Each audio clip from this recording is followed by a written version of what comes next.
నమస్తే, welcome to our channel. నేను విశాల్ని. చిలుకూరు బాలాజీ టెంపుల్లో అర్చకుడి మీద అంటే రంగరాజన్ పైన దాడి జరిగింది. అసలు అది ఎలా జరిగింది?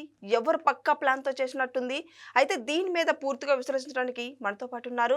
అనలిస్ట్ అశోక్ కుమార్ గారు ఉన్నారు. వారిని అడిగే కొన్ని విషయాలు మనం తెలుసుకుందాం. నమస్కారం. నమస్తే అండి. ఇది పక్క ప్లాన్‌తో చేసినట్టయితే వార్తలైతే మనకొస్తున్నాయి. ఏందంటే ఇప్పుడు చిలుకూరు బాలాజీ టెంపుల్‌లో అర్చకుడి మీద దాడి చేయటం ఏంటనేది ఇది బా గట్టిగా అంటే అందరూ ఏదో ప్లాన్ చేసినట్టు అనని వార్తలు గూడా వస్తున్నాయి. ఇది పక్క ప్లానేనా?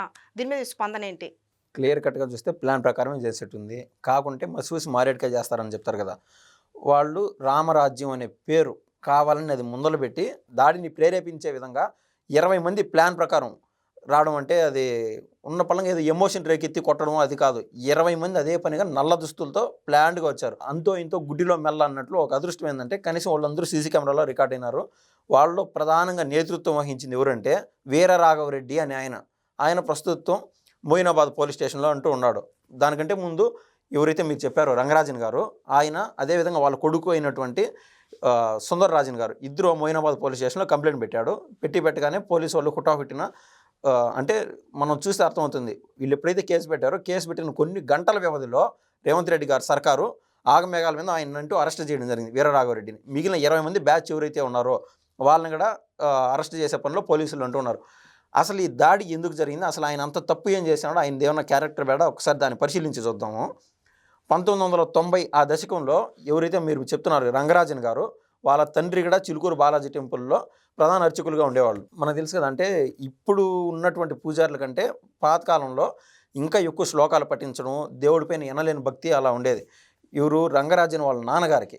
ఆయనకు ముగ్గురు బిడ్డలు. ముగ్గురిలో రెండో బిడ్డ ఇతను రంగరాజన్ గారు. తర్వాత ఏమైందంటే ఈయన మంచి ఇంజినీరింగ్ చదువు చదివిన తర్వాత ఆ కాలంలో అంటే 1990స్‌లోనే ఒక్క సంవత్సరంలో 10,00,000 రూపాయలు సంపాదించేవాడు ఈ రంగరాజన్ గారు. ఆయన బిడ్డలను పోషించుకుంటా వస్త్రాలు ఉంటాయి కదా! అంటే ఫార్మల్ డ్రెసెస్ వేసుకుంటా ఇది తమిళనాడులో ఆయన జాబ్ చేసుకుంటా ఉండేవాడు. తర్వాత అంటే ఆయన అక్కడ జాబ్ చేస్తా ఉన్నా కూడా అంటే వాళ్ళ వృత్తి అది కదా! చిన్నప్పటి నుంచి అక్కడ అర్చకులుగా వాళ్ళ నాన్న చేసే పని అన్నీ చూసి బాలాజీ టెంపుల్ పైన ఎక్కువ ఇంట్రెస్ట్ అంటూ మక్కువ పెరిగింది. ఎవరికి రెండో బిడ్డ అయినటువంటి రంగరాజన్‌కి. 1990స్‌లోనే 10,00,000 సంపాదన అంటే ఇప్పుడు కనీసం ఒక 20, 28,00,000, 30,00,000 రేంజ్ వెళ్ళుంటది. దాని విలువ. అంటే అంత మంచి జాబ్ వదులుకొని కూడా ఈ వృత్తిలోకి వచ్చేసాడు. వృత్తిలోకి రాకముందు వాళ్ళ నాన్నగారు ఉన్నప్పుడు ఈ చిలుకూరు బాలాజీ టెంపుల్‌కి ఒక్క వారం మొత్తంలో 1000 మంది అలా వచ్చేవాళ్ళు భక్తులు. ఎప్పుడైతే ఈయన బాధ్యతలు స్వీకరించాడో దేవుడి పైన ఇష్టంతో అంటే అనేక మార్పులు ఇలా తీసుకురావడం జరిగింది. ప్రధాన అర్చకులు కాబట్టి ఆయన చేతల్లో ఉంటుంది కొన్ని బాధ్యతలు. అక్కడ ఆ గుడిలో హుండీ అనేది లేకుండా చేసేసాడు. తర్వాత ఇది వీఐపీ దర్శనాలను, టికెట్లు కొనడం ఇయన్నీ లేకుండా క్లీన్ చిట్ ఎవరైనా రావచ్చు, ఎవరైనా దర్శనం చేసుకోవచ్చు. ఆ విధంగా చేశాడు. ఇప్పుడు అంటే ఒక వారంలో 1000 మంది వచ్చేవాళ్ళు. కేవలం ఒక ఆదివారం మాత్రమే 40,000 మంది వచ్చే స్థితికి ఈ యొక్క చిలుకూరు బాలాజీ టెంపుల్ తీసుకురావడంలో ఈయన ప్రధాన అర్చకులైనటువంటి రంగరాజన్ గారిది ప్రధాన పాత్ర ఉన్నది. అంటే ఇలా చేయాలంటే దేవుడి పైన అంటూ ప్రత్యేకమైన ఇష్టం అలా ఉండాలి. హుండీ తీసేయడం అంటే దాంట్లో అంతో ఇంతో అర్చకులు కూడా పోతుంది కదా! అదంతా వదిలేసి 10,00,000 డబ్బులు వస్తా ఉంటాయి. అవి కూడా వదిలేసుకొని ఈ వృత్తిలోకి వచ్చి కేవలం దేవుడికి ఏదైతే నైవేద్యంగా పెడతారో అది మాత్రమే తినేవాళ్ళు. టోటల్ వస్త్రాధరణ మొత్తం మార్పులు చేర్పులు చేసి ప్రధాన అర్చకులుగా మారి దేవుడి యొక్క సన్నిధిలో ప్రశాంతంగా కేవలం ఆయన దృష్టి మొత్తం దేవుడికి సేవ చేసుకోవాలా అలా బ్రతుకుతూ వచ్చాడు. అదేవిధంగా బిడ్డల్ని చాక్కోవడానికి ఆయన దగ్గర అంత డబ్బులు ఉండేటివి కాదు. అంటే జాబ్ వదిలేసాడు, ఇంకా లైఫ్ చేంజ్ అయిపోతుంది. తర్వాత ఆయన ఏం చేశాడంటే వాళ్ళ బిడ్డల్ని కేంద్రీయ విద్యాలయాల్లో అంటే ఫ్రీ ఎడ్యుకేషన్‌కి జాయిన్ చేపించడం జరిగింది. అట్లా ఆయన జీవితాన్ని నెట్టుకుంటూ వస్తున్నాడు. అసలు ఆయన పైన దాడి ఎందుకు చేశారనేది ఈ యొక్క పోలీసులు అతి త్వరలో చెప్పనున్నారు. రేపు కావచ్చు, ఎల్లుండి కావచ్చు. కానీ వాళ్ళు చెప్పింది రామరాజ్యం అంటున్నారు కదా! దానిపైన ఆయన ఒక రాసిన ఆర్టికల్ అంటూ ఒకసారి చూశానండి. ఆర్టికల్‌లో ఏం చెప్తున్నాడంటే, మన యొక్క మతం పైన మనకు అమితమైన ప్రేమ ఉండొచ్చు కానీ పక్కన మతాలంటే వేరే మతాలంటే కనీసం గౌరవం ఉండాల. దాని మానసిక రుగ్మత పెంచుకొని వాళ్ళపైన దాడులు చేయడం అలా చేయకూడదు. ఇటువంటి భావన అంటే అండి మన ఇండియాలో ఈ యొక్క హిందుత్వం అనేది నంబర్ 1. వాస్తవంగా ఏ మాటగా మాట చెప్పాలంటే బయట నుంచి ఆంగ్లేయులు రావచ్చు, లేదా మొఘలోళ్ళు రావచ్చు. అంటే అన్ని మతాలు ఇక్కడ ఎక్కువైపోయినాయి. కానీ ఇప్పుడు మనం చేయాల్సిన దృష్టి ఏంది? ఉత్తరప్రదేశ్‌లో గర్ వాపసి అనే ఒక కార్యక్రమం ఏ విధంగా పెట్టాడో ఎవరు అక్కడ సీఎం అయినటువంటి యోగి ఆదిత్యనాథ్ ఆ విధంగా అంటే పక్కన మతాల వాళ్ళు భయపడకుండా మా మతంలో ఇది మా గొప్పతనం ఇది అని చెప్పే విధంగా ఉండాలి కానీ వాళ్ళని దాడులు చేసి భయపెట్టి అక్కడి నుంచి ఇక్కడ రప్పించుకునే విధంగా ఉండకూడదు. సో ఆయన ఏమంటాడంటే రామరాజ్య స్థాపన అని ఇంటికి పోయి ఆయన కింద కూర్చొని పెట్టి ఎవరైతే వీరరాఘవరెడ్డి మాదిరి కుర్చీలో కూర్చొని ఆయన కింద కూర్చొని పెట్టి టార్చర్ చేయడం మొదలుపెట్టాడు. రామరాజ్య స్థాపనలో నువ్వు సహకరించాలా, దానికి కండిషన్స్ ఇవన్నీ. అయ్యా నా పని నన్ను చేసుకో, నువ్వు నాకు పక్కన మతాలంటే ఏమి ఇష్టం ప్రేమ అని కాదు, మినిమం గౌరవం ఉండాలా, ఎవరి పని వాళ్ళది. మనం చెప్పే నీతులు కావచ్చు, మన హిందుత్వంలో ఉండే మంచి మెళుకువలు ఇవన్నీ కూడా వాళ్ళకి నచ్చినప్పుడు మన మతంలోకి వస్తారు. నా ప్రయత్నం అంతా అదే, ఎంతసేపు మంచి బోధించడం అనే తీరుని ఆయన చెప్పాడు. ఒక్కొక్కరి శైలి ఒక్కొక్కటి విధంగా ఉండొచ్చు కదండి. ఒకరికి హింసాపూరితంగా ఉంటుంది ఒక్కొక్కరి శైలి, ఇంకొకరు చాలా శాంతంగా ఇది మంచిది చెడు అని చెప్తారు. వీళ్ళ శైలిని నచ్చే వాళ్ళు ఎక్కువ మంది ఉంటారు.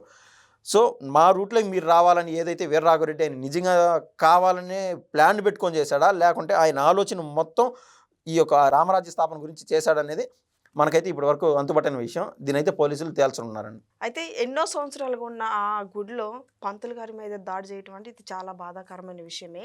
అయితే ఇది ఎందుకు అట్లా చేయాల్సి వచ్చింది, పక్క ప్లాన్తో ఎందుకు చేశారు అని దీని మీద స్పందన ఏంటి? అదే అండి, ఇప్పుడు ఎవరైతే మెయిన్ అతను వీరరాఘవరెడ్డి క్లియర్గా మనకు అర్థమవుతుంది. ఆయన బ్యాక్గ్రౌండ్ చెక్ చేస్తే ఎవరితో కూడా గొడవలు పెట్టుకునే తత్వమే కాదు. ఏదైనా ఉంటే అంటే ఒకానొక టైంలో ఆ వారసత్వంగా అర్చకులుగా మారతారో అలా ఉండకూడదని 1990s రిఫార్మ్స్ వచ్చాయి. కానీ ఈ యొక్క కుటుంబం ఏదైతే మనం సుందరరాజన్, వాళ్ళ నాన్నగారి పేరు సుందరరాజన్, ఈయన పేరు రంగరాజన్, ఈయన కొడుకు పేరు కూడా వాళ్ళ నాయన పేరు పెట్టుకున్నారు సుందరరాజన్. ఈ కుటుంబం ఏదైతే ఉన్నదో సాక్షాత్తు హైకోర్టు సుప్రీంకోర్టు తలుపులు తట్టి మరి సార్ మేము ఈ గుళ్ళో మేము అర్చకులుగా ఉంటాము, దేవుడి పైన మాకు అమితమైన భక్తితో మేము అత్యంత మంచిగా సేవ చేసుకుంటామని సుప్రీంకోర్టు వరకు పోయి ఈ యొక్క వృత్తి ఎంచుకోవడం జరిగింది.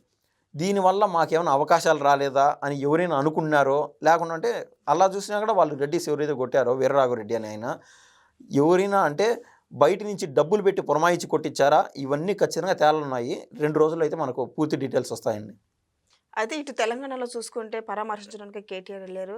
సో ఇప్పుడు రేవంత్ రెడ్డి కూడా సీఎం అయ్యి రేవంత్ రెడ్డి కూడా వెళ్ళలేదని వార్తలు అయితే వస్తున్నాయి. దీని మీద మీ స్పందన ఏంటి? ఈ దాడి జరగడం చాలా బాధాకరం.